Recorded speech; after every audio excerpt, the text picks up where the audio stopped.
Sabi po dito, kaya hindi na ako nabubuhay ngayon, kundi si Kristo na ang nabubuhay sa akin. At ang buhay ko ngayon sa katawan ay kinabubuhay ko sa pamamagitan ng pananampalataya sa anak ng Diyos na nagmahal sa akin at naghandog sa kanyang sarili para sa akin. Diyos po ang pagpapahayag sa salita sapagat napakabuti po ng salita ng ating Panginoon kasi hindi na po tayo nabubuhay sa ating sarili. Amen? Nabubuhay na po ngayon sa atin kundi ang ating Panginoong Hesus. Kasi kung hindi ang Diyos ang nabubuhay po sa atin, syempre baka wala po tayo sa lugar nito. Tama po ba? Ibig sabihin niyan, dahil si Kristo na ang nananalagtay sa buhay mo, nananalagtay sa puso mo, so ibig sabihin niyan, buhay ang Diyos sa puso mo. Amen? So kaya sabi nga po kanina, hindi na daw po ang ating sarili ang nabubuhay, kundi si Kristo na ang nabubuhay sa atin. Amen? So kaya nga, pag si Kristo daw po yung nabubuhay sa atin, so dapat ganito daw po tayo. Pamagataw po natin ating pag-aaralan ng fully surrender. Yan. Ako na naman una, wala yung ano. Yan. Sabi diyan, fully surrender. So tayo po ay bilang isang anak ng Diyos, dapat meron tayong fully surrender. Pakibasa po ng malakas. Fully surrender. Yan. Fully surrender na po tayo sa Lord. Amen. Ako, hindi ko pa masabing amen. Sino yung nag-amen?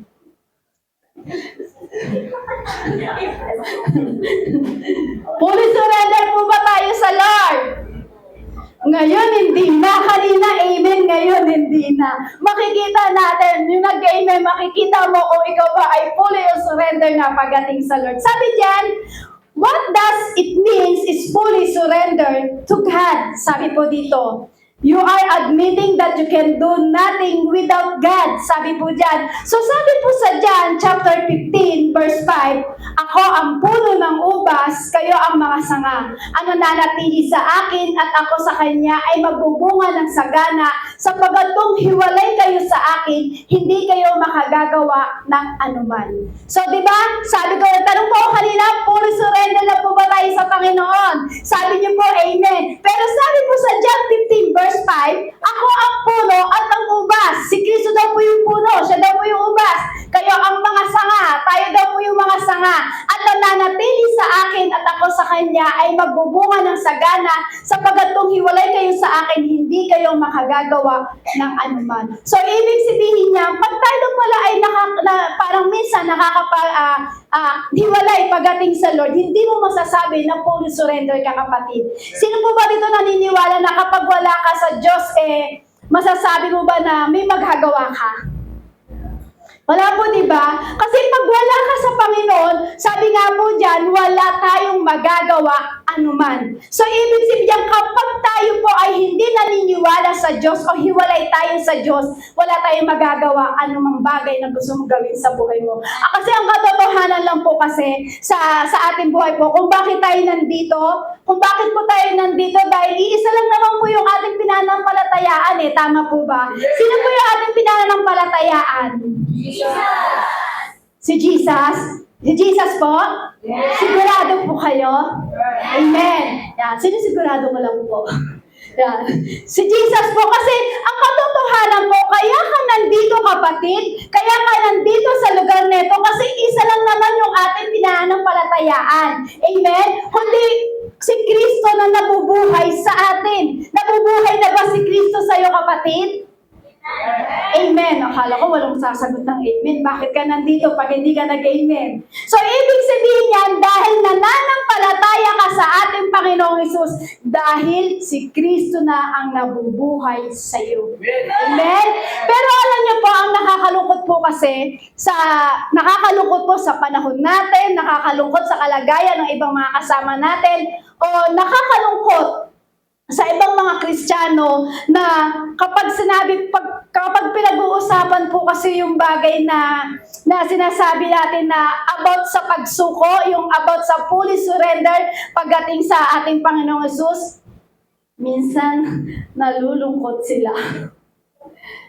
Minsan nakakalungkot po kasi kapag pinag-uusapan mo yung about fully surrender, yung about sa pagsuko sa Panginoon, kasi hindi po ako naniniwala na walang sinumang tao na sumuko sa Panginoon na hindi binago ng Diyos. Ulitin ko po, hindi po ako naniniwala na isang tao na sumuko sa Panginoon ay hindi babaguhin ng Diyos. Naniniwala po ba kayo doon? Siyempre, walang tao na sumuko sa Panginoong Isus na hindi binago ng Diyos. Amen? Lahat ng nagbigay ng buhay sa Lord, lahat ng sumuko pagdating sa Panginoon, binago ng ating Panginoong Isus. Amen? So, kailangan po, dapat po natin maunawaan natin yung not just surrender eh. Dapat maunawaan po natin yon na just not surrender. Kailangan fully surrender. Kasi kapag sinabi mong surrender lang, parang isang bunga lang yung binigay mo. Tama po ba? Halimbawa ay meron kang lollipop. Kumbaga ay 5 yung lollipop mo, pero ibinigay mo lang sa kaibigan mo is isa. Hindi mo masasabi na fully surrender. So parang nagbigay ka lang. So pero alam niyo po, pagdating sa Panginoon, hindi lang surrender, dapat fully surrender. Amen? Dapat fully surrender your life to Jesus. Dapat ganun po tayo. Dapat yung buhay natin talagang fully nating ibinibigay pagdating sa Lord. Kasi, totoo lang po talaga, sa buhay po natin bilang isang Kristiyano, ang tunay po kasi na nagpo-fully surrender pagdating sa Lord, buong puso niyang isinusuko ang kanyang buhay pagdating sa Panginoong Hesus. Amen? Amen po? Kasi ang buhay mo, kapatid, ang buhay natin sa Panginoon, pag fully surrender ka, imposible na na hindi ka mabago o tunay na mabago. Alam niyo po, kapag fully surrender ka sa Lord, tunay na mababago ka ng ating Panginoon. Amen? So sa mundo po kasi natin, ang sinasabi po kasi nila, surrender. Yung parang pag sinurrender, parang taas kamay ka lang. Pag sinabi sa'yo, surrender ka na, Sister Janila, parang ganyan ka lang. Pero pag sinabi, Sister Janil, fully surrender. Paano po ba yung pag fully surrender ka, hindi lang taas sa kamay ang gagawin mo. Luluhod ka pa pagdating sa ating Panginoon Jesus. Amen? So, ganyan daw po pala yung tunay na binabago ng ating Panginoon Jesus. Kasi sa mundo po natin, kapag sinabing surrender, yan po ay opposite. Ibig sabihin po niyan, kapag ikaw ay sumuko sa mundo, talunan ka daw. Totoo po ba yun? Totoo po ba yun kapag sinabi, kapag ikaw ay sumuko sa mundo o sa mundong ito, sumuko ka, talunan ka. Sino po yung naniniwala po doon? Naniniwala po kayo doon? Kasi sabi, sa mundo daw po natin, kapag sumuko ka, talunan ka. Pero alam niyo po, pero ibig sabihin po kasi, na kapag tayo po ay sumuko sa mundong ito, sabi po nila, talunan ka. Pero sabihin mo sa katabi mo, ibahin mo ang Diyos. Kapag sa Diyos ka sumuko, hindi ka talo. Kundi tagumpay ka, kapatid. Amen? Sabi kasi sila, sabi na sa mundo, sabi po daw po dito sa mundo makinalalagyan po natin, kapag ikaw daw pala ay sumuko sa mundong ito, sabi nila, talunan ka. Pero sabi ng Lord, ibahin mo ako, anak. Kapag ikaw ay sumuko sa akin, anak, ibahin mo ako. Kapag fully surrender ka sa akin, sabi ng Lord, hindi ka talunan. Tagumpay ka! Tagumpay ka! Amen! Alam niyo po, nakakatuwa lang po kasi dahil marami po sa atin na sa panahon po ngayon, marami po sa panahon po natin ngayon na hindi nila nauunawaan talaga yung tunay na pagsuko sa Panginoon. Sino po dito yung nauunawaan niya talaga yung tunay na pagsuko pagdating sa Lord? Sige, tignan ko po yung kamay. Siguro naniniwala po talaga na, ay sabi ko kanina? Yung tunay na tagang pagsuko, alam mo talaga, kasi sabi ko nga po, nakakalungkot kasi marami po sa atin o marami sa mga Kristiyano sa panahon po ngayon na hindi nila alam kung ano talaga yung tunay na pagsuko sa Panginoong Hesus. So, alam niyo po ba kung ano po yung tunay na pagsuko pagdating sa Lord? Kasi marami pong beses na lumalapit po pagdating sa ating Panginoong Hesus na akala natin, minsan ako halimbawa, maraming beses akong isunuko pagdating sa Lord, na akala ko, sinuko ko na talaga ang buhay ko sa Panginoon. Sino po dito na minsan akala niya, Porket nagpipray siya, lumuhod siya sa Lord, sinurrender niya sa Panginoon. Pero ang akala mo ay talagang sinuko mo na yung buong buhay mo pagdating sa Panginoong Jesus. Sabi niyo yan na, okay mamaya, doon tayo mamaya. Amen? So, ibig sabihin po niyan, marami po kasi sa panahon ngayon, nakakalungkot kasi akala nila, binigay nila talaga nila yung totoong pagsuko nila. Pero alam niyo po, minsan, paulit-ulit naman po, minsan, dumadanas ka ng minsan ng kahinaan. Masasabi mo ba na full surrender ka? Sino nagsabi dito na alam niyo yung tunay na pagsuko sa Panginoon? Wala na ngayon. Kanina, may nagtaas. Kasi bakit? Masasabi mo na full surrender ka sa Panginoon kung di ka dumadanas ng panghihina. Pero bakit minsan dumarating sa atin paulit-ulit na nangyayari na minsan pinanghihinaan tayo? Amen. Dumarating talaga sa atin na minsan nanghihina tayo kasi may struggle. May struggle kasi wala namang pwede na lumapit ka sa Lord na hindi ka mag-struggle. So, ibig sabihin niya, may struggle talaga ang paglapit po natin sa ating Panginoon. Kaya ngayon, ang pag-uusapan po natin ngayon, so pag-uusapan po natin sa gabi ito, yung full surrender yan. So, paano po ba natin mapapagtagumpayan yung mga bagay na yan? Yung mga bagay dito sa mundong ito, yung mga struggle na dumarating sa'yo. Kasi minsan, sabi nga po nila, dahil sa mundo daw po minsan, tayo daw po ay napapagod na. Sabi nila, minsan, dahil sa mundo daw po tayo daw po ay nagsasawa na. So, ibig sabihin niya, kapag napagod at nagsawa ka na, suko ka na. Ganun po ba? Ganun po sa mundo. Amen? Kapag ikaw ay napagod, kapag ikaw ay parang nagsawa na, suko ka na. Yun yung sinasabi nilang talunan. Pero alam niyo po, marami po sa ating buhay, sa ating bilang Kristiyano, kahit napapagod ka na, kahit hirap ka na, hindi ka pa rin susuko. Amen? Kasi alam mo na meron Diyos na makapangyarihan na paglilingkuran mo sa buhay mo. So, ibig sabihin niya, meron Diyos na maaasahan mo sa buhay. Amen? Tama po ba yun? Kaya sabi nga po, di ba, sabi ng Lord, pag tayo daw po ay nagtiwala sa Kanya, bibigyan ko kayo. Sabi niya, bibigyan kayo ng bagong pag-asa. Tama po ba? Bibigyan ko kayo ng bagong pag-asa. Pag-asa kanino? Pag-asa na nagmumula sa ating Panginoong Jesucristo. Amen? Kasi bakit? Yung inaasahan mo, yung nag-fully surrender ka sa Panginoon, pag-asa mo siya. So, ibig sabihin, hindi patay ang Diyos na pinaglingkuran mo. Buhay! Buhay! Buhay ang ating Diyos! So, ibig sabihin, kapag buhay ang ating Diyos, ibig sabihin niya, may pag-asa ka pa, kapatid. Amen? Amen? Sapagkat kasi po si Kristo po yung namatay at muling nabuhay para sa iyo, kapatid. Amen? Kasi sabi nila, talunan na ako pagod na ako. Pero ang pag-asa natin, kahit pagod ka na, may struggle ka na, kahit parang sumusuko ka na, pero yung Diyos ang iyong pinagkakatiwalaan, sabi na Lord, bibigyan kita ng bagong pag-asa. Amen? Bagong lakas kasi bakit? Hindi patay si Kristo na iyong pinaglulingkuran. Amen? Kasi sabi nga po, di ba, mabuhay. Namatay si Kristo, pagdating ng ikatlong araw ay nabuhay. So, ibig sabihin, buhay ang Diyos na iyong pinaglilingkuran. Amen? Kaya hindi natin sabi nga po, di ba, sabi po kasi, kapag tayo daw po pala ay nakakilala sa Diyos, sabi po ng iba, pero dalangin ko po, wala po sa atin dito yon. Sabi po kasi ng iba, kapag daw po ay nakakilala sila sa Panginoon, kalugihan. Tama po ba? Totoo po ba yon? Na kapag ikaw nakakilala sa Diyos o pinaglingkuran mo ang Diyos, kalugihan na ba yung kapatid?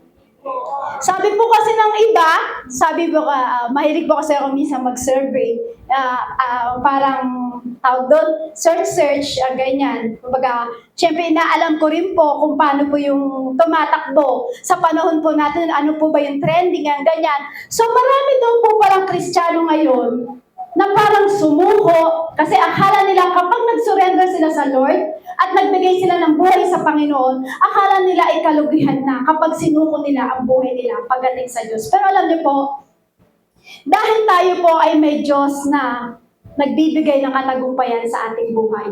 So, ibig sabihin yan, ang pagsuko mo ng buhay mo sa Panginoon dahil ang Diyos ang nagbibigay ng pag-asa sa atin. Amen? Kasi pwede kang sumuko sa mundong ito, pwede kang magsawa sa mundong ito, pwede kang mapagod sa mundong ito, kasi wala namang pag-asa na ibibigay sa atin. Pero pag ikaw ay sumuko at napagod ka na, at nagsawa ka na, dumating na ginagawa mo sa buhay mo, hindi mo ba alam, kapatid, kapag sinuko mo yan sa Panginoon, bibigyan ka niya ng bagong pag-asa. Amen? Amen? Amen po? Nandiyan po ba ang mga anak ng Diyos? Parang wala na po tayo pasensya. Amen? Yan. Fully surrender pa lang po tayo. Wala pa po tayo sa bagay na ating pag-aaralan. Medyo binibigyan ko lang po kayo ng konting idea po kung paano po talaga magkaroon ng fully surrender pagdating sa Panginoon. So, ibig sabihin po pala, kapag ikaw pala ay sumuko pagdating sa Panginoon, so ibig sabihin, yung pagsuko mo sa buhay mo pagdating sa Panginoon, ibig sabihin yan, may bagong pag-asa ka pagdating sa Panginoon. Amen? Sino po dito na nakakita na ng isang taong nagkasala, tapos nakulong? Wala po, di ba po kayo nakakita ng taong nagkasala tapos nakulong siya? Wala po ba nakakita? So lahat po tayo, amen? Meron po tayo nakita na makakilala o meron tayo na, nakulong dahil nagkasala siya. Pero alam niyo po, sa kanyang pagkakasala, siya ay nakulong. Amen? Idea lang po natin. So, ibig sabihin yan, kapag ang isang tayo nagkasala at nakulong, ibig sabihin po niyan, ano po ba yung mangyayari? Na ilalagay po siya sa prison. Tama po? Sa prison, syempre, pag ikaw ay nakulong, nahuli ka, nagkasala ka. So, kunyari, si Sister Janet po ay pumatay, nahuli siya. Ilalagay siya sa prison. Amen? Amen po? So, anong mararamdaman ng taong ngayon o ni Sister Janet, halimbawa, ano yung magiging mararamdaman niya at ano yung magiging kalagayan niya? Nagsisisi. Akala ko nagsisuicide. Sorry lang po, medyo nabingi lang ako. Sorry po. So, ibig sabihin niyan, kapag ikaw ay nagkasala, syempre, nahuli ka, mailalagay ka sa prison. So, ano ba yung mararamdaman niya at ano ba yung magiging kalagayan niya? Syempre, pag ikaw ay nakulong, nalagay ka sa prison, magiging limitado na ang iyong galaw. Amen? Gustuhin mo mang kumain, di mo na magagawa kasi hihintayin mo lang yung bigay-bigay. Yung, doon, rasyon. Kasi naalala ko yung aking, kakilala na ano po siya. So, pag dumadalaw po kami doon para dala namin siya ng pagkain, gutom na gutom siya. Sabi niya, hindi pa kami pinapakain kasi wala pa yung namamalengke pa daw yung nagluto ng pagkain nila. So, ibig sabihin, limitado na yung galaw niya. So, ibig sabihin, gustuhin man niyang kumain, hindi niya na magagawa. Bakit? Kasi limitado na yung kanyang galaw. So, ibig sabihin yan, limitado na yung kanyang paggalaw, ibig sabihin, maging sa pagtulog, hirap na hirap. Yung dating nakahiga ka sa napakasarap na kama, pero dahil nandun ka sa prison, limitado yung galaw mo, siksikan, sabi nga nila, parang sardinas daw po pag nasa kulungan. Di ba po sa nakapasok sa kulungan, kumbaga gate lang po kami. Pag dinadalaw po namin yung kaibigan po namin yun. So, ibig sabihin po yan, napakahirap maging sa pagtulog. Gustuhin mo mang matulog, hindi ka pwedeng matulog kasi meron daw silang toka-toka doon na maglinis ng ganito, magtanim ng ganito, ganyan. Sinaskripwento po sa amin. So, ibig sabihin, limitado. Limitado po yung galaw. So, ibig sabihin, walang kalayaan. Amen? Pero sa Diyos, kapag sinuko mo yung buhay mo pagdating sa Panginoon, hindi ka wala ng kalayaan. Tama po ba? Tama po? Kundi palalayain ka ng ating Diyos sa buhay. Amen? Amen? Kasi kung titignan po natin, ito naman po yun eh. Kapag ikaw ay nasa prison, limitado lahat ng galaw mo. Mahihirapan ka talaga. Gusto yung maligo, hindi ka makakaligo. Kahit na nga hindi ka na pwede agad-agad maligo kasi may limitado ang galaw. So alam niyo po, pero pag ikaw ay sumuko sa Panginoon, isinuko mo lahat yung pagkakasala mo, isinuko mo sa Panginoon, isinurrender mo, fully surrender talaga pagdating sa ating Panginoong Hesus. Ang sabi po dito, hindi ka walan. Amen? Hindi ka walan ng kalayaan, kundi palalayain ka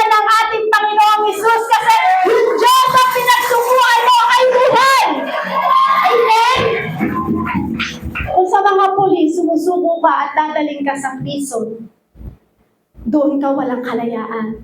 Pero kapag fully surrender ka sa Panginoon, isinuko mo pagdating sa Lord, doon ka magkakaroon ng kalayaan na nagmumula na ibinibigay mo sa atin ng ating Panginoong Hesus. Kasi yung Diyos na pinagsukuan mo ay tunay. Amen? Amen? Tunay po yung pinagsukuan mo ng iyong buhay. Walang iba kundi ang ating Panginoong Hesus na nagbibigay kalayaan sa iyo, kapatid. So, i-imagine mo, napakahirap kung ikaw ay nasa prison. Wala kang kalayaan, hindi gusto mo matulog, pero sa Lord ay sinusuko mo. Ang sarap ng buhay mo, kapatid, pa-aircon ka na lang. Amen? Pakain-kain ka na lang ng lechon. Yun yung totoong may buhay. Yung tunay na pagsuko mo sa Lord, may tunay na kalayaan na ibinibigay ng ating Panginoong Hesus. Amen? So, ibig sabihin, walang iba makakapagpaligaya sa ating kapatid. Walang iba. Wala naman kung sino man. Kundi ang magpapaligaya po sa atin, bibigyan ng kalayaan, walang iba kundi ang ating Panginoong Hesus. Sino po dito yung nakakaranas ng talikala ng kasalanan? Lahat po tayo. Amen? Amen? So, talikalaman ng kahirapan yan, talikalaman ng karamdaman yan, kapatid, isuko mo yan sa ating Panginoong Hesus. Kung kasalanan man yan, ikinulong ka, pinirison ka ng kasalanan, ikinulong ka, pinirison ka ng karamdaman, kahirapan, kapatid, isuko mo yan sa Panginoon. Sa oras na ito, palalayain ka ng ating Panginoong Hesus. Amen? Kailangan lang natin isuko. Kailangan mo lang isuko, kapatid. Kailangan mo lang isuko ng buong puso, buong isip, buong kaluluwa. Isuko natin pagdating sa ating Panginoong Hesus. Amen?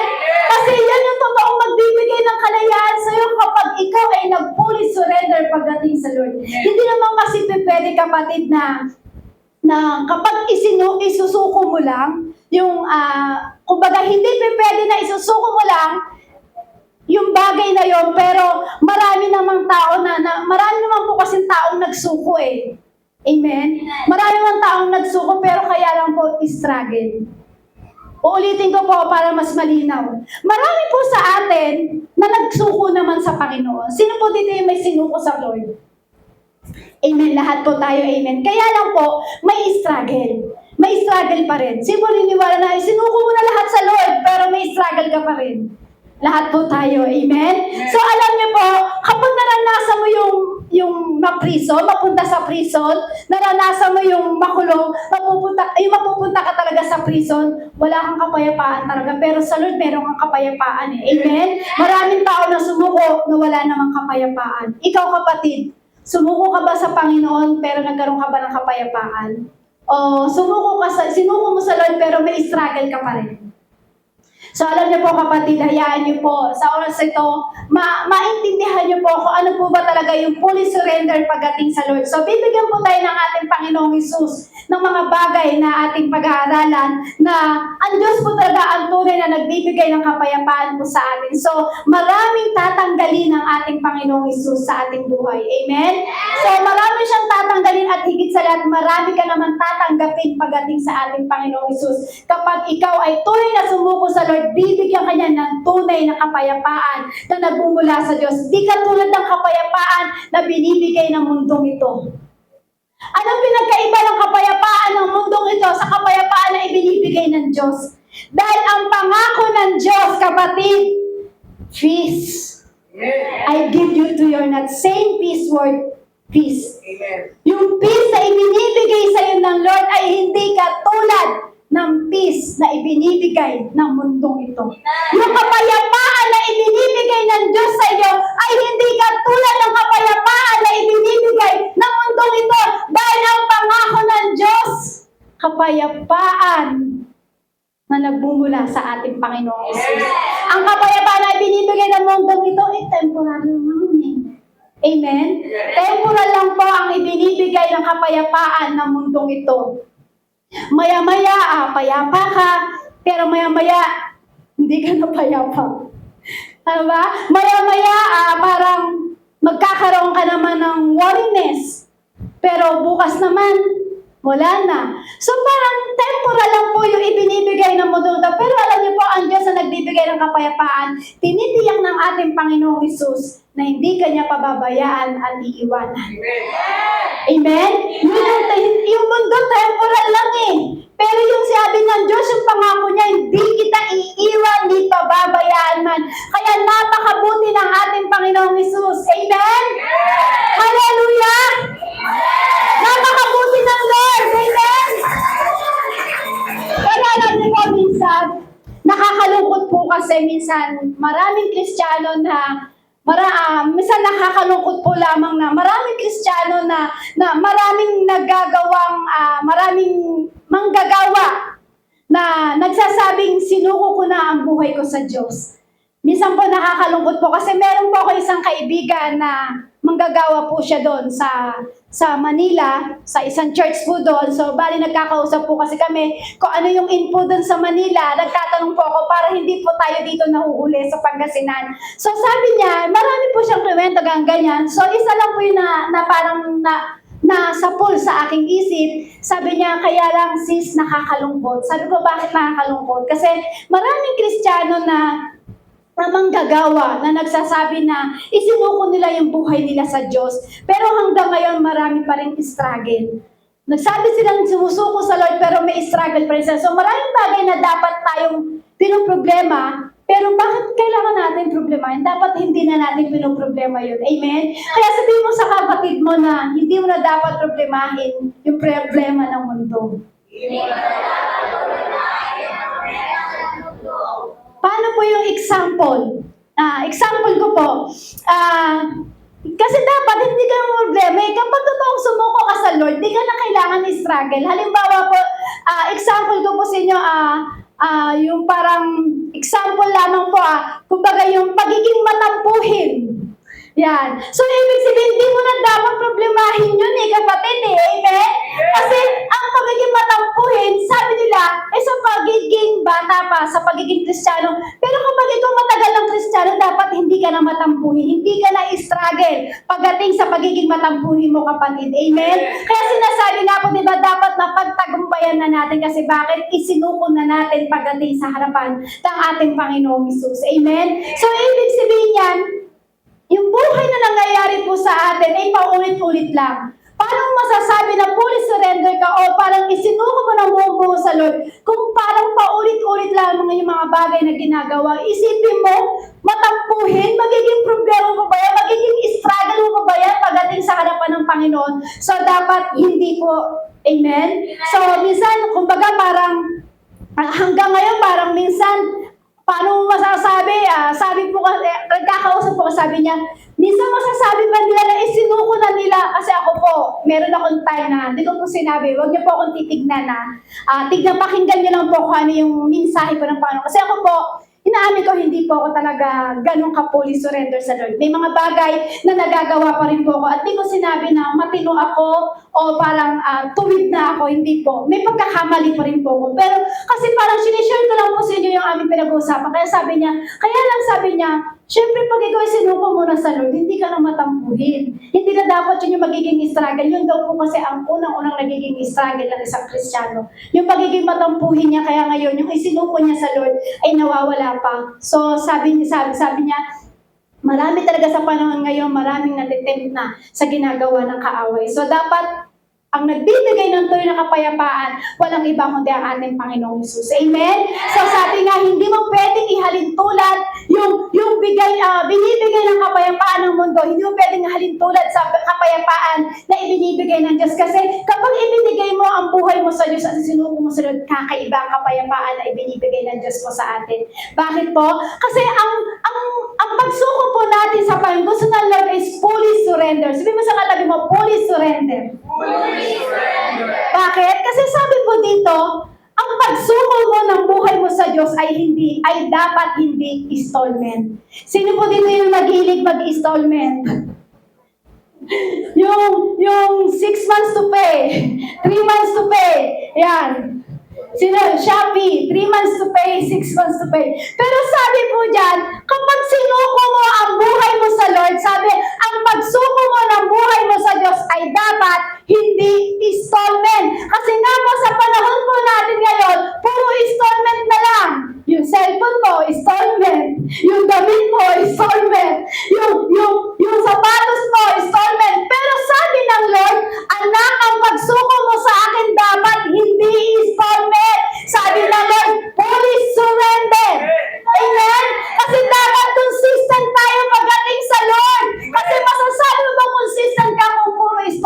tamang pagsuko mo sa Lord. Kumbaga, itong oras na ito, suko ka sa Panginoon, pero kinabukasan, balik ka na naman sa dati.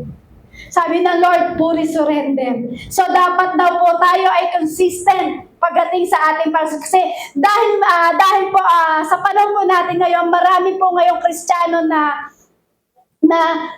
hanggang labas lang yung kanyang isinusurrender. Pero yung loob, hindi. Uulitin ko po, sa panahon po natin ngayon bilang Kristiyano ay mahilig daw po sa installment. Ano ba yung installment na yun? Yung panlabas lang yung ibinibigay mo, yung panlabas lang yung isinusuko mo, pero yung kaloob-looban mo, hindi mo na isusuko pagdating sa Panginoong Hesus. Amen po? Kaya sabi ng Lord, ang pagsuko mo ng buhay mo sa Diyos ay dapat hindi installment. Sabi mo sa iyong katabi, hindi installment. Ulitin mo, hindi installment. Fully surrender.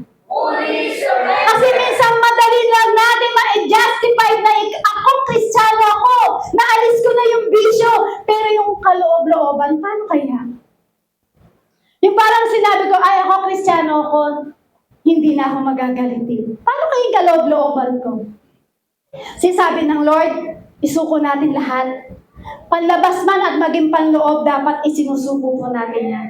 Kasi sabi po sa Lucas chapter 11 verse 39, sinabi ng Panginoon sa kanya, gayong kayo'y mga Pariseyo ay naglinis ng labas ng saro at pinggan, ngunit ang nasa loob naman ninyo ay puno ng kasakiman at kasamaan. So maraming Kristiyano daw po kasi na installment lang. Yung labas lang na isinusuko sa Panginoon. Sino po dito yung panlabas lang po yung isinuko niya pagdating sa Lord? Lahat po ba tayo ay fully surrender sa Lord? Wala na naka-amen. Kasi sabi nga po niya, marami lang po Kristiyano na installment lang. Paano ba yung installment lang? Panlabas lang ang isinuko. Pero yung panloob, hindi na isuko pagdating sa Lord. Pero alam niyo po, pero yung gusto ng Lord, yung maging kaloob-looban natin, dapat hanggang ngayon, ang kaloob-looban natin, isinusuko natin sa Lord. Kasi sabi nga po, kapag installment lang daw po yung ating pagsuko, ibig sabihin po niyan, panlabas lang yung ating isinuko, ibig sabihin niyan, kapag installment, maging kaloob-looban mo, bulong pa rin. Tama po ba? Yes. Kaya sabihin mo sa katabi, ang pagiging Kristiyano, dapat hindi installment. Consistent. Ulitin mo, consistent. Maraming tao po kasi minsan nakakalungkot sa panahon po natin ngayon, pagdating sa paglilingkod sa Panginoon, paiba-iba ang isip. Ano mo yung katabi mo? Paiba-iba ka ba ng isip? Maraming tao po kasi na minsan hindi nakakapagpatuloy sa paglilingkod sa Panginoon. Yun yung mga tinatawag na installment Christian. Maraming half-day Christian. Sabi niya, half-day Christian daw po kasi mahilig nga po sa installment. Kumbaga parang okay ka ngayon, pero bukas hindi. Makakausap ka ngayon, pero bukas hindi. Magpipray ka ngayon, pero bukas hindi. So, ang tao po sa atin ay Christian, installment Christian. So, ikaw ba ay nabibilang sa installment Christian? Kasi ayaw ng Diyos na Kristiyanong installment. Amen? Ayaw ng Panginoon ng ganon, kapatid. Kasi maaaring maayos ka sa harap. Maaaring maayos ka. Pinapakita mo, pero yung kaloob-looban, kamusta kaya? Uulitin ko po, maaaring pinapakita mo ngayon sa oras na ito ay okay ka. Paano kaya yung kaloob-looban? Kamusta kaya? Tanong mo sa katabi, kamusta na ang iyong kaloob-looban? Kamusta na yung puso mo, kapatid? Maraming Kristiyano ngayon kasi ang puso hindi nila naaayos. Amen? Panlabas lang ipinapakita. Yung kaloob-looban ng puso, kamusta na kaya yun? Na-surrender kaya ng todo sa Lord? Na-isuko kaya ng todo sa Lord? Kasi marami daw punsalan sa panahon ngayon, installment Christian. Ini-install. Hinahati-hati ang pagsusuko pagdating sa Panginoon. Maaaring pinapakita mo ngayon, okay ka ngayon, pero kamusta ang iyong kalooban? Kamusta ang iyong puso, kapatid? Marami Kristiyano na ang puso nila ay parang hindi maayos pagdating sa harapan ng Diyos. Sino po nagsasabi dito na maayos ang puso niya pagdating sa harapan ng Diyos? Wala. Mahabag yung Diyos. Ulitin ko po, sino po dito magsasabi na ang puso niya ay maayos pagdating sa harapan ng Diyos? Praise God. Praise God, lahat po tayo naging totoo. Kasi bakit po? Walang makakapagsabi ni isa man na ang puso niya ay maayos sa Lord. Yung tignan mo nga lang kanining katabi mo, naatehan ka, inirapan mo, hindi na maayos ang puso mo, kapatid. Amen? Yung hinatak mo nga lang yung ribbon ng damit ng kapatid mo, at nahubaran, hindi na okay yun sa harapan ng Diyos, kapatid. Installment tayo pagdating sa harapan ng Diyos. Pinapakita lang natin yung ating harap, maganda, pero yung kaloob-looban, kamusta na kaya? Hawakan mo yung puso mo sa oras na ito. Installment Christian kaya ako? Kamusta na kaya yung aking loob, kaloob-looban? Alam niyo po, ang gusto ng Diyos, isuko mo ang lahat. Amen? Ang gusto ng Diyos, hindi lamang sa harap mo ang isusuko mo. Maging kaloob-looban mo, kapatid, at totoong Kristiyano hanggang kaloob-looban. Kasi kapag hanggang kaloob-looban, hindi ka installment Christian. Amen? Hindi ka mabibilang sa installment Christian. Dahil Victorian ka lang ng Shopee. Sabi nga po, nakita ko kasi sa Facebook, di ba, graduation, nagbibigay ng mga award. So, itong nanay na ito, Kristiyano po siya. So, Kristiyano po siya, di ko alam kung saan church po siya. Parang content lang naman po yun. So, binigyan po siya ng award. Graduation daw po kasi. So, ngayon, binigyan siya ng best, Balin Victoria, Lazada, TikTok, Shopee, ano pa ba yun? Home credit, yan. Ano pa ba yung Shein, sabi yung mga best, mga Balin Victorian daw, ng mga Shopee. So, sabi kong gano'n, gano'n pala ngayon ng mga tao. Mahilig sa installment. So, ikaw ba, kapatid, ano ba yung reward mo? Ano ba ang medalya mo ngayon sa oras na ito?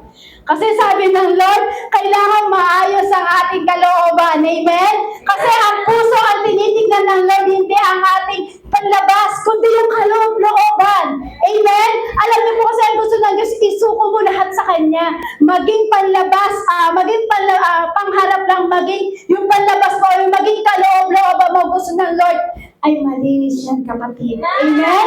Amen? Kailangan kasi loob muna bago labas. Sino po dito yung gusto niya malinis muna yung labas at yung loob hindi malinis?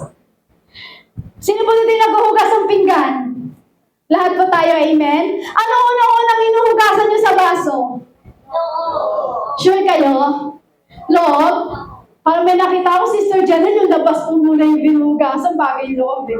Kasi bakit po? Sinasabi po dito sa Mateo chapter 5 verse 20, sinasabi ko sa inyo, kung ang pagsunod ninyo sa kalooban ng Diyos ay tulad lamang ng pagsunod ng mga eskriba at mga pariseyo, hindi kayo makakapasok sa kaharian ng Diyos. Kaya sabi ng Lord, ang gusto niya, maging kaloob-looban. Sabi ng Lord, gusto niya, kung ipinapahugas mo, pinapalinis mo ang panlabas, maging kaloob-looban. Kasi sabi po ni Jesus, sinasabi ko sa inyo, kung ang pagsunod ninyo sa kalooban ng Diyos ay tulad lamang ng pagsunod ng mga eskriba at mga pariseyo, hindi kayo makakapasok sa kaharian ng Diyos. Ano po ba yun? Kasi kapatid, sayang lang po kasi yung upo natin dyan. Sinayang lang po natin yung lahat ng patotoo nyo po dito sa harapan ito kapag nagtatawag po ng testimony. Kapag ikaw po ay hindi totoo sa pagdating sa Panginoon. Sayang po yung pag-upo nyo, yung pag-atin nyo, sayang testimony mo lahat sa harapan nito pagdating sa Lord. Kapag ikaw ay hindi totoo pagdating sa Panginoon. Kapag ikaw ay installment Christian. Amen? Sabihin mo sa iyong katabi, kapag tayo pala installment Christian, sinasayang lang natin ang ating pagpupo dito. Amen? Sayang din yung patutuo mo, kapatid, kapag ikaw ay installment Christian, na kapag ikaw ay Kristiyano, dapat may gawain ka na pagdating sa panlabas mo. Nililinis mo na yung panlabas mo, ginagawa mo na yun. Kasi ayaw mo maging installment Christian, dapat hindi ka nakatulad ng dati. Dapat kapag ikaw ay nilinis na ng Lord para sumunod sa Lord at makapasok sa kaharian ng Diyos, yung dating panlabas mo, ang kalooban mo na hindi mo pinahugasan ngayon, panlabas at panloob, pahugasan mo at palinis mo pagdating sa ating Panginoong Hesus. Amen? Kasi kailangan po natin sa buhay po natin talaga na tayo ay makapasok sa kaharian ng Diyos. Sino po dito yung gusto niyang makapasok siya sa kaharian ng Diyos? Amen? Sino po dito na sa oras na ito naniniwala ka na nangungusap ang Panginoon sa iyo, kapatid? Sabi niyo po yan, ha? Amen? So, ibig sabihin, lahat po tayo ay tatanggap ng salita ng ating Panginoong Hesus. Amen? Amen? Amen po. Hindi po yung, hindi ka aalis sa lugar nito o hindi ka lalabas sa kwarto nito na hindi ka malilinis ng ating Panginoong Hesus. Amen? Amen? Hindi ka lalabas ng kwarto nito na katulad ka pa rin ng dati. Amen? Hindi ka lalabas ng kwarto na dati kang masungit bago ka na pag lumabas ka na sa lugar nito. Amen? Kasi dapat lahat tayo ipabasag natin ang ating puso pagdating sa Panginoong Hesus. Amen? Sino po dito yung willing na gusto niya basagin ng Diyos ang kanyang puso? Amen? Kasi kailangan natin lahat lumapit na tayo sa Lord. Bakit? Malapit nang dumating ang ating Panginoong Jesucristo. Amen? So alam niyo po, kapag bumalik ang ating Panginoong Jesucristo, kapag siya po ay muli nang bumalik po dito, alam niyo po ba ang babalikan ng Diyos? Hindi po yung mga installment Christian. Naniniwala po ba kayo doon? Ang babalikan ng ating Panginoon, yung taong nagbigay ng buhay pagdating sa Lord, yung taong isinuko niya lahat pagdating sa Panginoon, yung pagbalik ng Diyos dito, may saysay, kapatid. Amen? May saysay. Bakit? Yung mga installment Christian, hindi niya babalikan yun. Ang babalikan ng Diyos yung talagang fully surrender pagdating sa Kanya. Amen? So, ikaw, kapatid, kung ang palabas lang ang pinanguhugas mo o pinapalinis mo sa Lord, sa oras nito, maging kaloob-looban, pahugasan mo sa Lord at palinis mo. Bakit? Sabi nga po dyan, pag bumalik si Kristo po sa atin, dito po sa atin, malapit nang dumating ang Diyos, ibig sabihin po niyan, tayo po ay bibigyan ng buhay ng ating Panginoong Hesus. Amen? Bakit po? Kasi buhay yung ating Diyos. Amen po?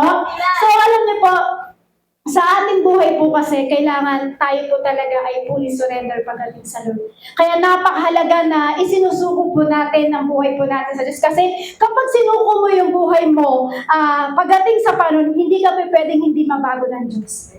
Sino dito naniniwala na kapag ikaw ay sumuko sa Lord, isinuko mo, babaguhin din ng Diyos, maging ang pag-uugali mo, yung buhay mo. Sino po dito yung naniniwala? Amen? Kasi marami daw po kasi labas lang po ang isinuko. Pero sabi ng Diyos, maging kaloob-looban natin dapat ipinapalinis natin at pinapahugas natin pagdating sa Lord.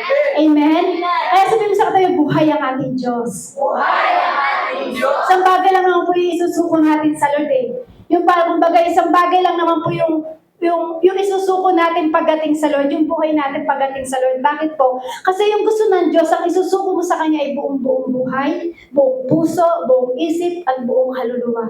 Bakit? Sabi po kasi ng Diyos, pakibasa po ng malakas. Ayaw ng Diyos ng tira-tira. Ano po yung ayaw ng Diyos? Ayaw ng Diyos ng tira-tira. Amen? Amen? Ikaw, kapatid. Siyempre, ayaw mo rin yan, di ba? Amen? Sino po dito yung gusto niya tira-tira? Wala po, di ba? Gusto natin talagang buong buo sa atin. So, alam niyo po, kapatid, ayaw ng Diyos po yan. Gusto ng Lord, fully surrender sa Kanya. Maging panlabas at panloob, dapat isinusurrender natin pagdating sa Lord. Kasi sabi ng Lord, ayaw ng Diyos ng tira-tira. Ayaw ng Diyos yung leftover. Amen? Kaya kahit naman sino sa atin, ayaw yun Amen? Walang magugusto ng tira-tira. Amen? Huwag po natin bigyan ng Diyos ng tira-tira. Amen po, kapatid? Kasi kumbaga parang last option mo lang ang Diyos, ayaw ng Diyos po yun. Kasi ayaw ng Diyos eh. Ayaw ng Diyos yung tira-tira. Ayaw niya yung leftover. Kasi ang gusto ng Diyos, siya yung ating priority. Sabihin mo sa katabi, ayaw ng Diyos ng tira-tira. Gusto ng Diyos, siya ang ating priority. Amen, kapatid? Kasi kapag tumanggap ka, kapag ang Diyos ang iyong priority, tatanggap ka ng the best pagdating sa Lord. Amen? Magbibigay ng the best sa iyo ang Panginoon. Sabi nga, kung anong yung tinanim, siya mong aanihin. Kung ano man ang itinatanim mo sa Panginoong Isus, aanihin mo yon, kapatid. Bakit? Sabi nga, ayaw ng Diyos ng tira-tira. So pag ikaw may tinatanim sa Diyos, aanihin mo yung kapatid. Yun the best. Amen? The best yung maibibigay sa'yo ng ating Panginoon. Kasi hindi ka na pwedeng magtanim at aani ka ng mga bagay na hindi mo naman tinanim. Uulitin ko po. Kung ano yung itinanim mo, siya mong aanihin. Amen? At hindi ka pwedeng magtanim, kapatid, nang hindi mo naman aanihin. O hindi ka pwedeng umani nang hindi mo naman tinanim. Ulitin ko po ulit. Kapag ikaw ay nagtanim, siya mong aanihin. Hindi ka pwedeng umani nang hindi mo naman tinanim, kapatid. Amen? So, ibig sabihin, nakadepende ang isang bagay, yung mga bagay na gagawin sa'yo ng ating Panginoon. Kung ano yung tinanim, siya mong aanihin. Amen? Amen po? Kasi sabi po nga po dito, bakit daw po nagkakaroon ng struggle ng isang Kristiyano kaya hindi niya maibigay ng buo ang kanyang buhay pagdating sa Lord? Why many Christians are struggle to surrender? Kasi maraming Kristiyano daw po ngayon na hanggang ngayon hindi nila maisuko ang kanilang buong puso nila pagdating sa Panginoon. Hindi nila kayang maglingkod ng totoo sa Diyos. Kaya sabi niya, maraming struggle ang isang Kristiyano kasi sa paglilingkod po natin, hindi po lamang sa loob lamang ng church. Amen? Ang paglilingkod natin pagdating sa Lord ay hindi po lamang sa loob ng church na nagwawalis ka, na nagtatanggal ka ng agiw o nag-aayos ka ng upuan, naglilinis ka ng CR. Hindi lamang po sa ganun lang po ang paglilingkod po natin sa Lord. Amen po? Kasi ang paglilingkod po natin sa Lord dapat makikita sa iyong sarili. Makikita sa iyong pagkatao na kahit walang church, makikita ang pinaglilingkuran mo pa rin ng Lord. Na kahit nasa labas ka, makikita pa rin ang pinaglilingkuran mo ang ating Panginoong Hesus. So, sino po dito gusto maglingkod sa Lord? Siyempre, amen, lahat po tayo. Gusto natin maglingkod sa Lord. Amen po? So, ibig sabihin yan, lahat po tayo ay gagamitin ng ating Panginoong Hesus.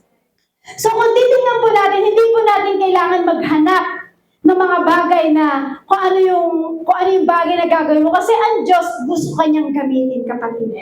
Amen? Marami tayong mailalapit pagdating sa Panginoon na para ikaw ay magamit ng ating Panginoong Hesus. Marami lang po sa atin kasi na minsan kumikilos lang naman po tayo, minsan dahil may nakakapansin sa atin. Pero alam niyo po ang gusto ng Lord? Napakahalaga na gumagawa ka sa Panginoon. Yung kahit walang nakakakita, pero buong puso mong pinaglilingkuran ng Lord. Kasi yan daw po minsan ang struggle ng isang Kristiyano. Hirap silang mag-surrender kasi minsan ang buhay po nila minsan parang hindi na isusuko pagdating sa Lord. So maraming Kristiyano daw po na struggle hanggang ngayon, kumbaga alipin ng kasalanan. Amen? So katulad ng sinabi po kanina, hanggang labas lang daw po yung pinahuhugasan o pinalilinis ng mga Pariseo. So ayaw nilang pagdala yung kanilang loob. So ikaw, kapatid, anong gusto mo? Panlabas lang o panloob? Po? Panlabas o panloob? Panloob. So, ibig sabihin, dapat ipagagalaw mo sa ating Panginoong Hesus ang iyong kalooban. Amen? Yung kaloob-looban. Kasi minsan kaya struggle ng isang Kristiyano, ang kanyang kaloob-looban, ayaw niyang ipasaling sa Lord. Ayaw niyang pabasag. Amen? Ayaw niyang pabago pagdating sa Panginoon ng kanyang puso kung bakit ang isang Kristiyano ay struggle. Nakita niyo po, ayaw niyang bitawan ng bandera. Kasi minsan hanggang ngayon makulit pa rin tayo eh. Huwag mong hintayin, kapatid, na sa kakulitan mo baka hindi ka napansinin ng Panginoon. Baka dahil sa sobrang ayaw mong paggalaw yung kaloob-looban mo, Baka minsan magulat ka, hindi ka napansinin ng Lord. Huwag mo nang hintayin yung kapatid. Kung ano man yung kakulitan mo na parang ayaw mo pagalaw sa Lord, pagalaw mo na yan sa Panginoon kasi gusto ng Lord, gusto niya tayo po ay maligtas. Gusto ng Lord, fully surrender po tayo. Amen? Kasi yung ginagawa po natin sa paglilingkod dito sa church ito, hindi lamang sa amin, hindi lang kay pastor, hindi kay sister, hindi sa nag-akay sa'yo. Ginagawa mo yan dahil para sa ating Panginoong Jesus. Amen po? Kasi patuloy gusto ng Lord, tuloy-tuloy na igamitin ang ating buhay. Gusto ng Lord na igamitin ang ating buhay kasi gusto ng Lord iparanas niya yung pagbabago na ibinigay niya sa iyong kapatid. Amen? Wala po kasi sino nga makakapagbago sa isang buhay ng tao kapag wala pong kapayapaan. Kaya ka nakakapagbago kapatid kasi merong kapayapaan na tinanggap ka pagdating sa ating Panginoong Jesus. Amen? Hindi sapat yung pera. Tama po ba? Hindi sapat yung pera. Kailangan mo yung katapatan mo pagdating sa Diyos. Kailangan mo lang magkaroon ng attitude na wala akong magagawa kung ako ay hiwalay kay Kristo. Amen? Kailangan mo lang yung kapatid para hindi ka magkaroon ng struggle sa pag-surrender mo pagdating sa Lord. Ang kailangan mo lamang magkaroon ka ng attitude na wala akong magagawa kapag hiwalay ako kay Kristo. Dapat makita ng Panginoon ng mas higit. Kung ano mang meron kang problema, dapat naway dalangin ng Panginoon sa oras na ito. Dalangin ko po sa Panginoon kausapin tayo sa oras na ito. Ibig ko po sabihin, masigit, kung ikaw ay masigit na, parang masigit mo makilala ang ating Panginoong Jesus kung ikaw may problema sa buhay mo ngayon. Dapat mas lalong lumulutang si Christ, hindi yung ating problema. Sa oras to dalangin ko po dapat hindi tayo mahirapan mag-fully surrender pagdating sa Lord. Kasi gusto ng Lord isuko natin ng buong buo pagdating sa Kanya. Kaya huwag mong iisipin yung panlabas lang. Isipin mo rin maging yung panloob mo na kailangan na ipalinis natin ang panloob din, ng kaloob-looban po natin pagdating sa Panginoon. Kasi ang gusto po ng ating Panginoong Jesus also ay ayusin ka. Ang gusto ng Lord kapatid, ayusin ka, baguhin ka ng ating Panginoong Jesus. Tama po ba? Kasi ang gusto ng Panginoong pakialaman ang buhay mo kapatid. Gusto ng Diyos yan, yung minsan mapagod ka na. Sino po dito yung nakakita ka ng nalulunod? Lahat po tayo, amen.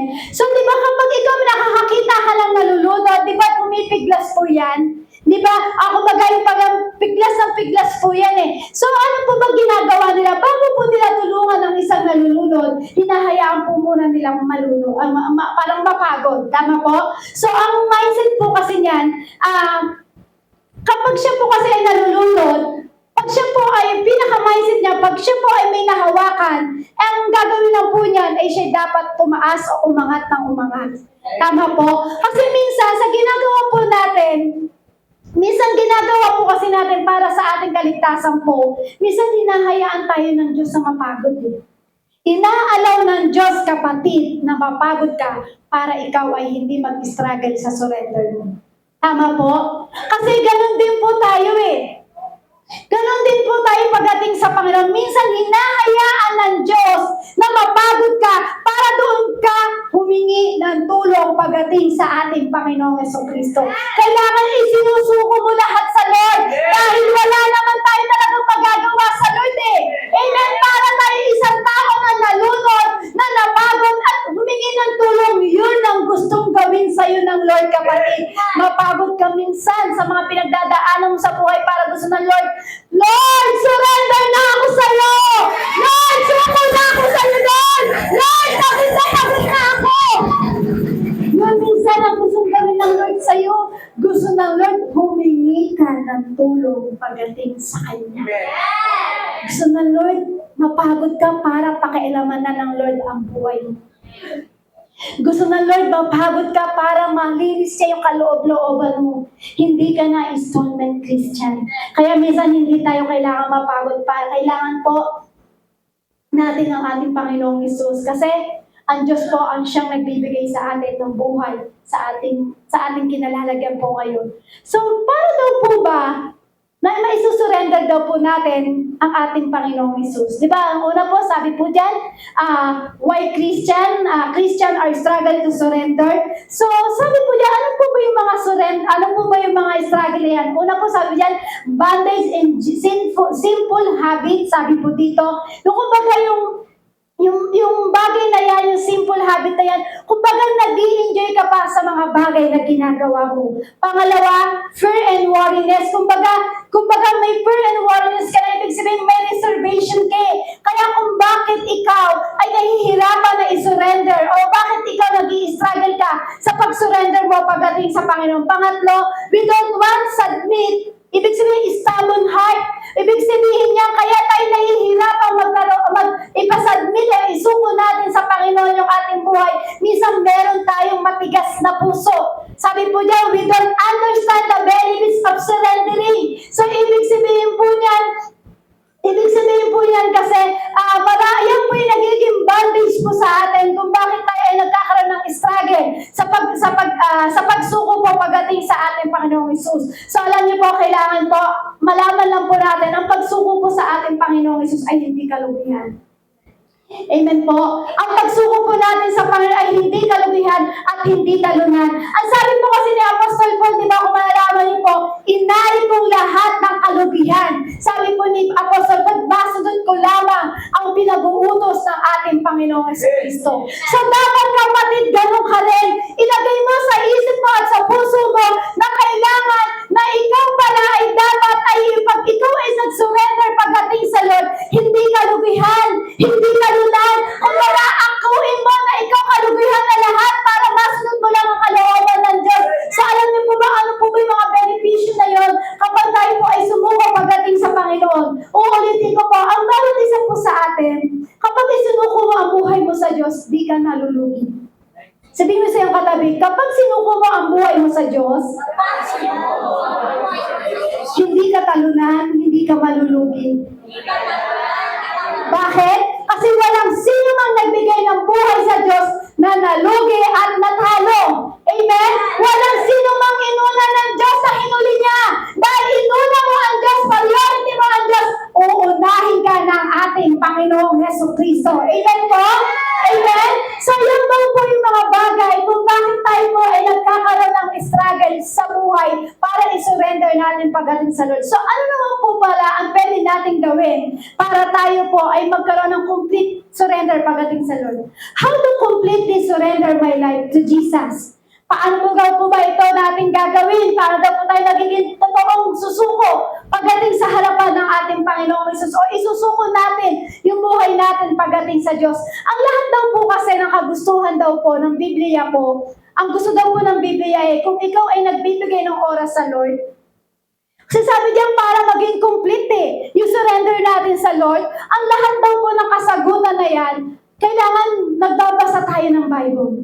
Tama po? Kailangan daw po ikaw ay nagbibigay ng oras sa pagbabasa mo sa Bible. Kailangan makita yun, kapatid, kasi bakit? Yun yung kasagutan. Amen? Dati po kasi naaalala ko po, naaalala ko po kasi yan dati, ayaw ko nagbabasa ng Bible. Sino po dati dito mahilig magbasa ng Bible? Wala po. Sino po dito dati ayaw niya magbasa ng Bible? Wala rin. Sabi niyo po kanina, gusto niyo magbasa, walang nagtaas. Ngayon sabi ko, sino bang dito yung dati na ayaw magbasa ng Bible, wala rin nagtaas? Saan po tayo doon? Saan po tayo sa dalawa na yun? Kasi naaalala ko po dati, nang ako po ay bago po ako makakilala sa Lord. Ayaw ko po yung pag-aaral. Ayaw ko yung nagsasalita ng ganito. Ayaw ko yung nagpapaliwanag. Ayaw ko yung ganyan na nag-aaral. Ayaw ko yung maraming may gantong babasahin pa. Ang sakit sa mata, nakakaantok. Ayaw ko po niyan. Kasi bakit? Kasi po dati nang ako po yung nag-aaral, wala akong ginawa kundi mag-cutting classes. Wala na pag ayoko yung subject na yun, hindi ko pinapasukan. Nagka-cutting classes po ako. So alam niyo po, nang sabi ko po, nang ako po ay nakakilala na sa Lord, sabi ko, ayoko magbasa ng Bible, mag-worship lang ako. Sabi ko, aawit lang ako sa Lord. Makikinig lang ako, pero yung never akong mag-aaral. Ayoko mag-aral ng salita ng Diyos. Ayoko magbasa ng salita ng Diyos. Eh yan ngayon tinakasan ko, nag-aaral ako. Tapos ngayon nakakilala ko sa Lord, mag-aaral pa rin ako. Yun yung sinasabi ko sa sarili ko. Pero alam niyo po, nakilala ko po ang ating Panginoong Hesus. Yung inaayaw kong basahan, ayaw kong binabasa, na-inlove ako. Sabi ng Lord, kapag sinurrender mo ang buhay mo sa akin, bibigyan kita ng kapayapaan at kahingahingaan. So, nang binasa ko po ito, na-inlove ako sa Lord. Yung dating napakasama ng buhay ko, yung dating inaayawan ko, yung dating tinatanggihan ko, ni ayoko mag-pray, ni ayoko humawak ng Bible. At gusto ko lang, disco lang. Kasi feeling ko dati, kapag nag-worship, nasa diskuhan ako. Kasi dati po ako mahilig sa diskuhan. So ito po nangyari. Nang nakilala ko po ang Diyos, sabi ng Lord, surrender mo ang lahat. Isuko mo. So, nagkaroon po ako ng complete surrender sa Lord. Nang minahal ko po ang Biblia. Nang binasa ko po ang Biblia. Nang minahal ko po ang Diyos. At sinabi po sa akin, mag-share ka. Mag-share ka. Sabi ko, yes Lord, isinurrender ko sa iyo, Panginoon, bakit hindi ko subukan mag-share? Kasi kung totoo lang po, mahina po ako sa English. Kausapin niyo nga ako na English, doon ako makakasagot eh.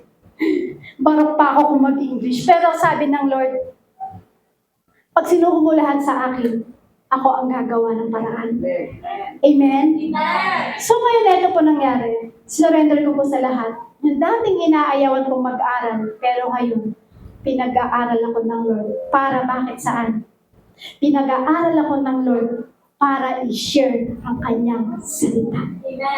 So sabi ng Lord, fully surrender. Kung ano yung tinakasan mo dati, yan ang gagawin ko sa iyo, kapatid. Sabi nga ng Lord, kung ano yung sinurrender mo sa Kanya, kung ano yung ayaw mo dati, yan ang gagawin niya sa iyo. So ikaw, kapatid, kung ayaw mong ipalinis ang kalooban mo, kung ayaw mong baguhin ng Lord, kung ayaw mong maglingkuran ng Lord, yan ang gusto ng Diyos sa iyo, kapatid. Kaya sabi daw niya, para maging complete surrender, yan ang gagawin natin pagdating sa ating Panginoong Hesus. Pero alam niyo po, kailangan makilala natin ang buong puso ang ating Panginoong Hesus. Amen? Kasi sabi po dito, sa Mateo 16:24, nang magkagayon, sinabi ni Jesus sa kanyang mga alagad, kung ang sino mang ibig sumunod sa akin, limutin niya ang kanyang sarili, pasanin niya ang kanyang krus at sumunod sa akin. Ang sabi po kasi ng ating Panginoong Hesus dito, ang sino mang gustong sumunod sa akin, limutin niya ang kanyang sarili. Kalimutan daw po natin ang ating sarili. Maliban na kalimutan mo ang sarili mo, hindi mo maibibigay ang buong puso mo at isip mo pagdating sa Panginoong Hesus. Amen? Bakit? Kasi nakatingin lang tayo sa ating sarili. Kasi nakatingin ka, ang hirap naman mag-aral, ang hirap naman basahin yung Biblia, ang hirap naman mag-share ng salita ng Diyos, ang hirap naman pag-aaralan ko pa yan, itatranslate ko pa sa Tagalog yan. Ganun po kasi yung ginagawa ko. Para ma-share ko lang po ng maayos ang salita ng ating Panginoon Hesus. Kapag hindi ko po naiintindihan yung English, may Google naman po. Natatranslate ko po siya sa Tagalog, at least natututo po ako doon. So alam niyo po, gusto ng Lord, para hindi ka magkaroon ng struggle, maging complete ng iyong pagsusunod sa Lord, kailangan isuko mo lang lahat pagdating sa Lord. Kalimutan mo ang iyong sarili. Bakit? Kasi pag ikaw ay nakatingin sa sarili lamang, mahihirapan ka talaga magpakumbaba sa Lord, mahihirapan ka talaga na makilala mo ang ating Panginoong Hesus. Nakita niyo po dyan, di ba naka-blindfold po siya? Naka-blindfold po siya yung kanyang mata niya. So, ibig sabihin po dyan, huwag niyang titignan ang kanyang sarili. So, ikaw kapatid, bilang ikaw ay sinusuko mo ang buhay mo pagdating sa Lord, huwag mong titignan ang iyong sarili. I-blindfold mo yung mata mo. Takpan mo yung mata mo sa mga bagay. No, Lord, ito yung gusto ko, Lord eh. Ayoko itong gusto mo eh. Lord, ito yung gusto ko, Lord, gawin eh. Ayoko yung pinaghagawa mo sa akin eh. Sabi ng Lord, kung gusto mo talagang sumunod sa Kanya, kalimutan mo ang iyong sarili.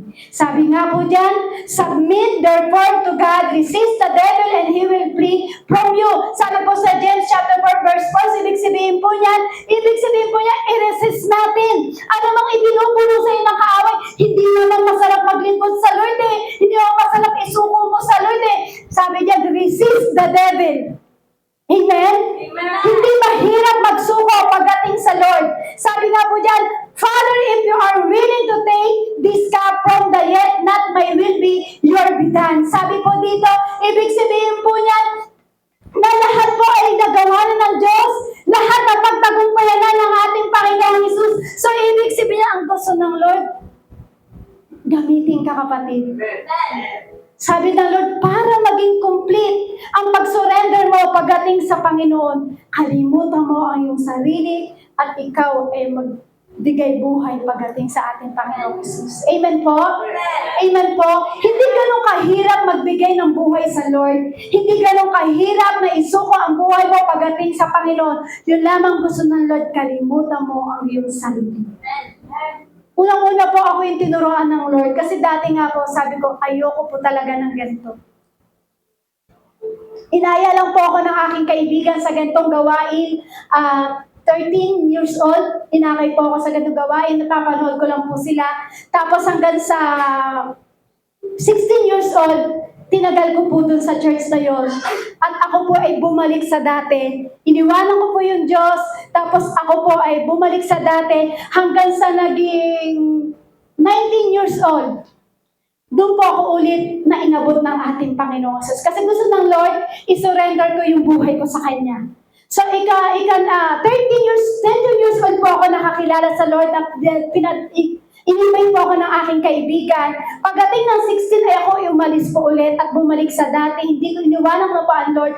Pagdating ng 19 years old ko po, doon po ako ulit inabot ng Lord. Kasi sabi ng Lord, anak, gusto kitang gamitin. Anak, gusto ko isurrender mo ng buong buo ang buhay mo sa akin. Kasi pagdating ng 17 to 18 years old po, grabe po talaga yung aking nagagawang kasalanan.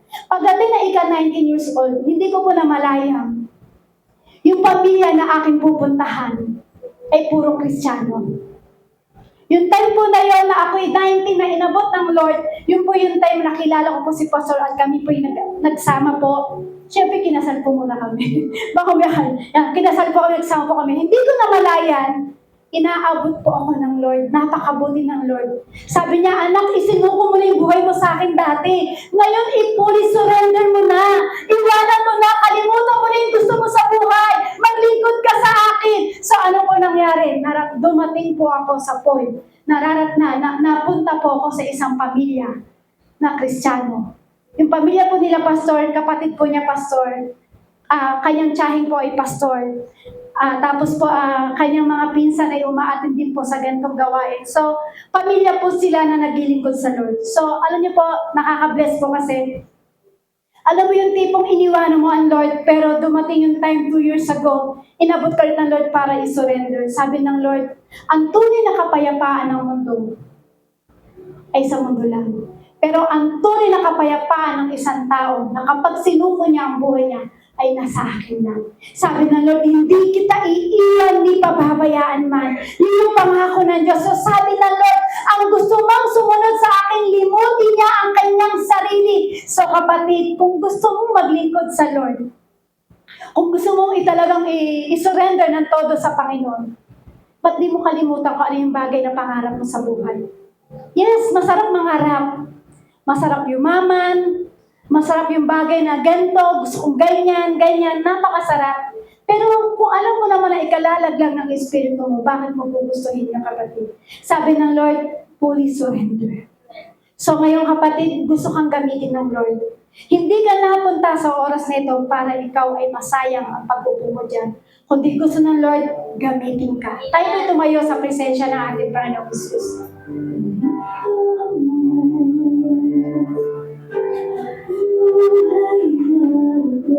Gusto ng Lord, fully surrender.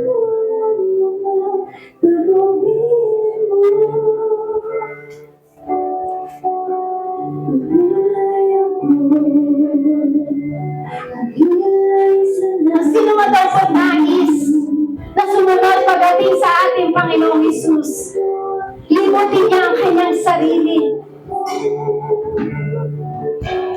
Bakit kapatid? Gusto ng Lord gamitin kayo. Ayaw ng Lord na masayang yung pag-atin-atin mo sa church. Ayaw ng Lord na masayang ang pagpupo mo dyan. namin isusurrender ang lahat sa Lord.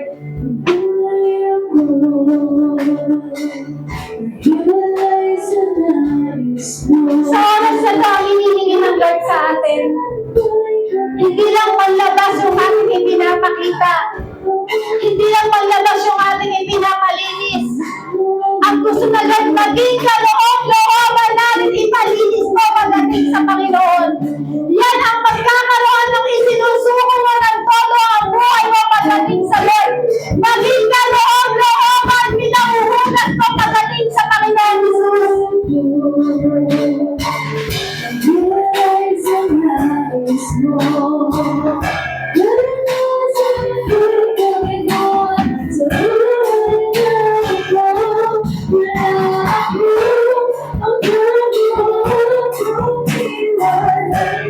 Wala tayong magagawa kung hiwalay tayo sa Lord.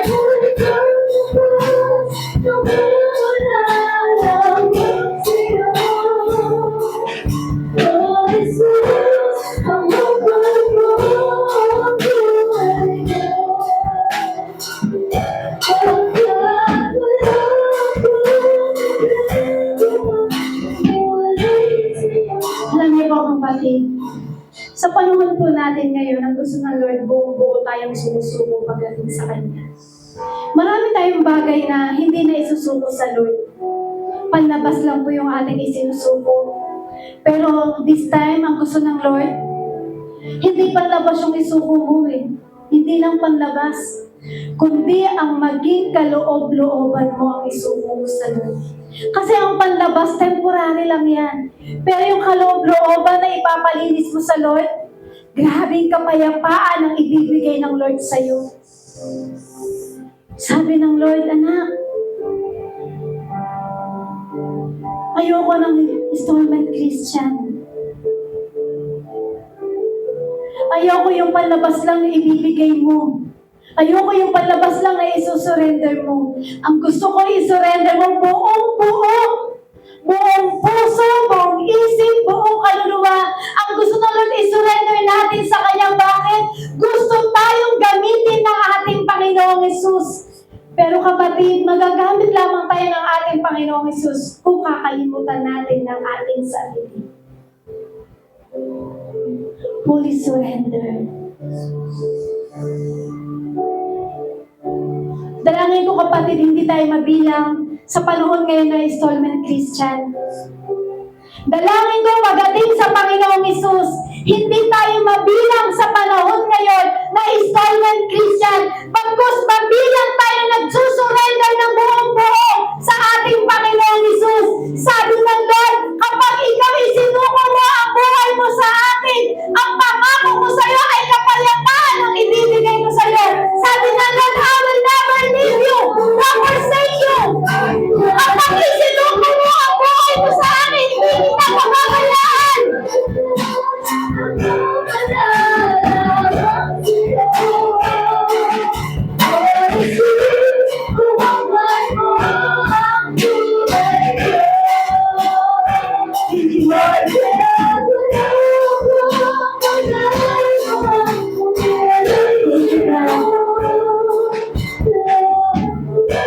Salamat sa iyo, Panginoong Hesus. Nang hinahangad mo sa amin, Lord, hindi lamang panglabas, Lord, maging yung aming kaloob-looban.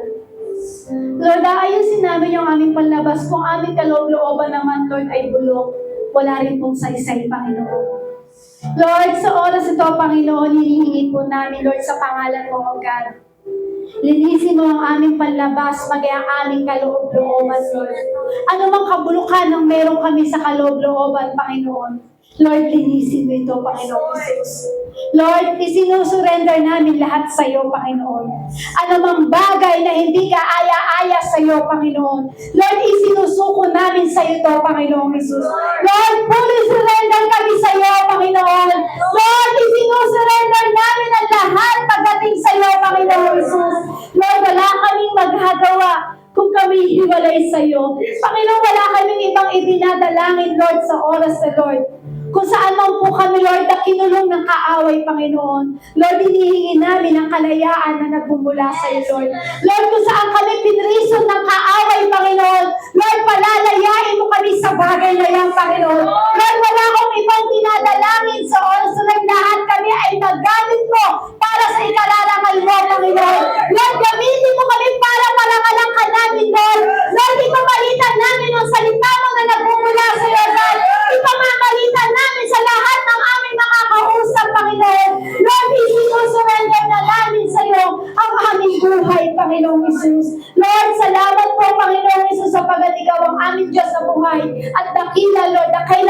Lord. Ang pangako mo, Lord, ay patuloy namin pinangahawakan, Lord.